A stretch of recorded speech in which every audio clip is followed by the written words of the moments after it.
In what many are calling the storm of the century, Hurricane Milton has now made landfall off Florida's coast, unleashing tornadoes and threatening a wide swathe of the state with life-threatening flooding. It has made landfall near Siesta Key as Category 3 hurricane.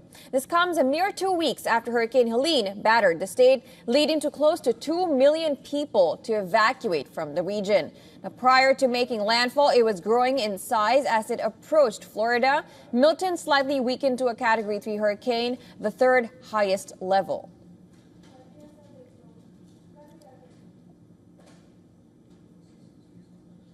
And these are the live visuals that you're seeing on your screens with wind gusts.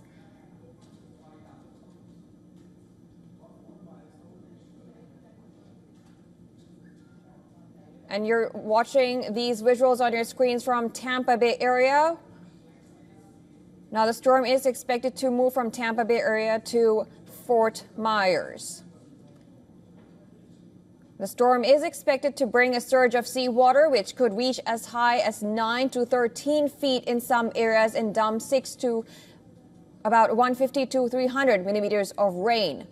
Now, addressing the dire weather event, President Joe Biden at the White House briefing called evacuation efforts at this stage a matter of life and death. Now that it has made landfall, evacuations have been put on hold and people are looking for safer places to go and stay. And so for more on this, our correspondent Susan Teherani is joining us live. Thank you so much, Susan, for joining us right now. We know that the hurricane of the century has made landfall near Siesta Key. It is unleashing a great deal of winds, as we can see. What is the latest that you can tell about its status? Yeah, and this status is just changing by the minute as we speak. In St. Petersburg, they're seeing 1 in 1,000-year rainfall. As you mentioned, 1 in a century, more than 9 inches of rainfall. But it's not just the rainfall, it's the gusting wind.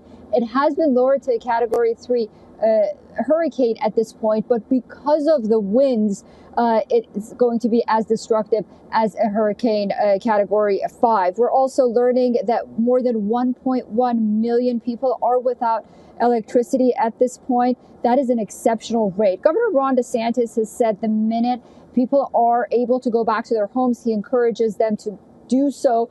But he also said that he has about 9,000 National Guards, soldiers, military members from all over the country and helicopters ready to assist. Perhaps no one like the governor knows about hurricanes and hurricane seasons like Ron DeSantis. We do know that the United States at this point has had, for this year alone, has had about 5 devastating hurricanes. This is the 5th hurricane, and that's surpassing the total from 2001 to 2003. So this is just this year alone, and you can imagine that the year hasn't ended yet. I do want to say that we are getting reports of fatalities. Those fatalities are due to a tornado that is happening more on the north of Florida, not so much in the center where Tampa Bay is, where it's really the heartland of this hurricane. But it just shows that all around Florida and that region, they're not only the hurricane and the water that they're concerned about, but these tornadoes that are happening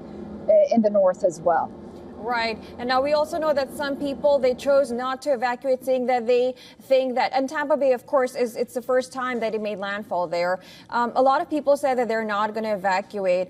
And of course, rescue teams, they cannot go and look at the situation before the storm passes by. What is the latest we're picking out there? Yeah, Tampa's mayor has been very vocal about evacuations, at least in the last 48 hours or so. She basically said if you stay home, you're staying in a quote unquote coffin. There are local officials all around Florida, notably in Tampa, said that if they do decide to stay home, a precaution would be to write their names on their bodies in case, they need to be identified if they are, hurt to an extent where they die. But also you talk to, for example, a business owner in this region that's concerned about safety and security of leaving his home and businesses. There was one that said that he sent his wife and kids away, but he decided to hunker down and ride out the storm. At this point, no one can evacuate. Whoever stayed has stayed, and whoever is evacuated hopefully has gone to somewhere safe. I mean, we saw images of the roads. They were extremely crowded. And then there's the concern that, and this is people that I spoke to personally, they don't have anywhere to go. They don't have the means to travel. They don't have anywhere to go. There are a number of elderly people that, have families elsewhere, but they can't get to them. So, these are also a lot of the issues that are less talked about when you just ask for a blanket evacuation during these situations. Absolutely. Of course, we will be tracking the way this storm goes by. Thank you so much, Susan, for joining us and giving the latest so far.